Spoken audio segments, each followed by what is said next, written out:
Il est vivant. Il est ressuscité. Et alors notre foi, elle a du sens. Nous ici, nous célébrons la vie.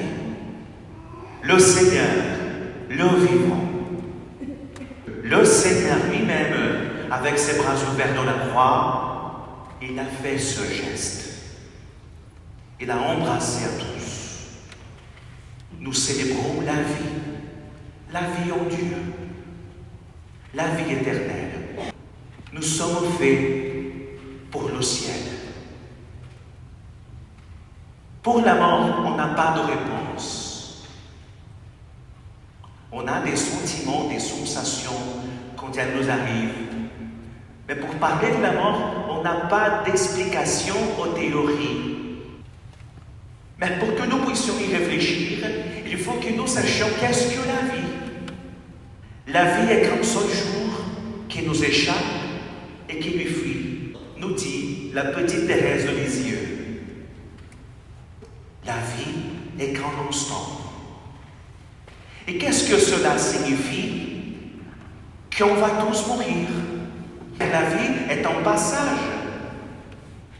Mais nous avons la vie éternelle, la vie en Dieu, la communion pleine avec lui. Cette communion, nous avons déjà cette aspiration aujourd'hui, et c'est pour ça que nous vivions dans ce monde très angoissé, assoiffé de vérité, de liberté, car nous aspirons la plénitude. Le Seigneur, quand il nous a créés, il nous a fait avec une petite chose dans nos esprits. Il nous a laissé, il a laissé une partie vide dans nous. C'est juste cette soif de vérité, ce soif de vérité, de plénitude, de liberté.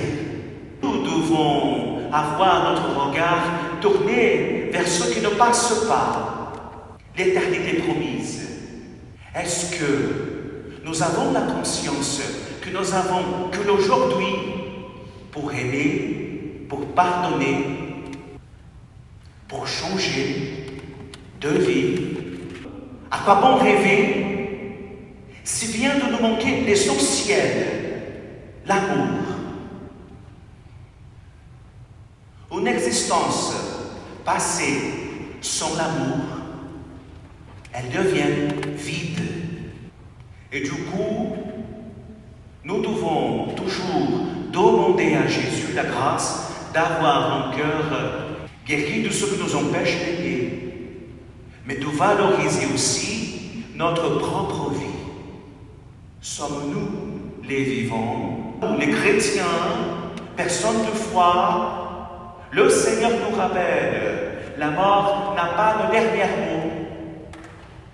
La mort est le passage à ce qui nous attend. Et qu'est-ce que nous attend alors, mon Père? Je vous le répète, la vie éternelle, la vie en Dieu, la joie pour toujours.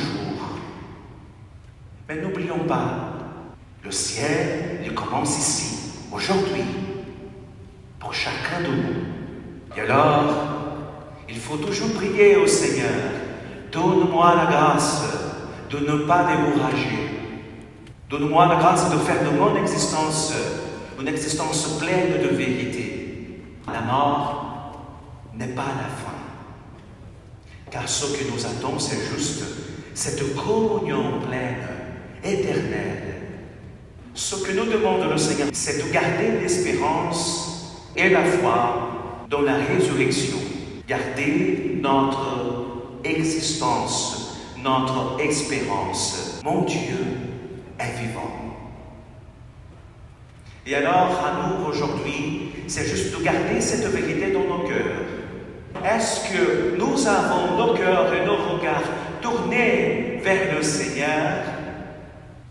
Cette année, nous célébrons en tant qu'Église le jubilé de l'espérance. Il faut retourner à la joie de vivre.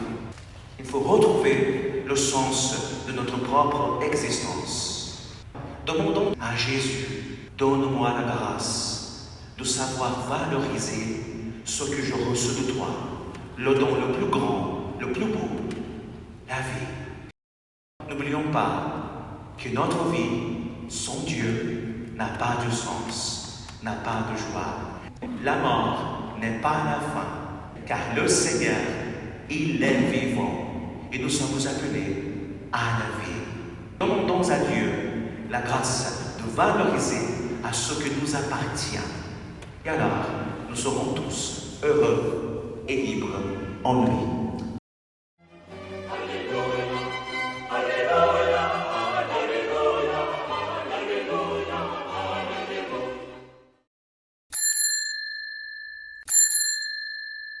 Allez, allez, allez, allez, allez, allez, allez, nous dites-vous à tous les tournants de l'Évangile. Pour être de votre sens, il faut aller quand même. Notre paresse nous supplie de demeurer. Vous nous avez choisis pour être dans un équilibre étrange. Un équilibre qui ne peut s'établir et tenir que dans un mouvement, que dans un élan, un peu comme un vélo qui ne tient pas debout sans rouler. Un vélo qui reste branché contre un mur tant qu'on ne l'a pas empêché pour le faire filer bon train sur la route. La condition qui nous est donnée, c'est une insécurité universelle, vertigineuse. Dès que nous nous prenons à la regarder, notre vie penche, se dérobe. Nous pouvons tenir debout que pour marcher, que pour foncer dans un élan de charité. Mais c'est un libéralisme un peu fou que joue l'aventure de votre grâce. Vous refusez à nous fournir une carte routière. Notre cheminement séduit chaque acte à faire à tour de rôle et s'illumine comme des relais de signaux. Souvent, la seule chose garantie, c'est cette fatigue régulière, du même travail chaque jour à faire, du même ménage à recommencer, des mêmes défauts à corriger, une bêtise à ne pas faire en dehors de cette garantie. Tout le reste est laissé à votre fantaisie, qui s'en donne à l'aise avec nous.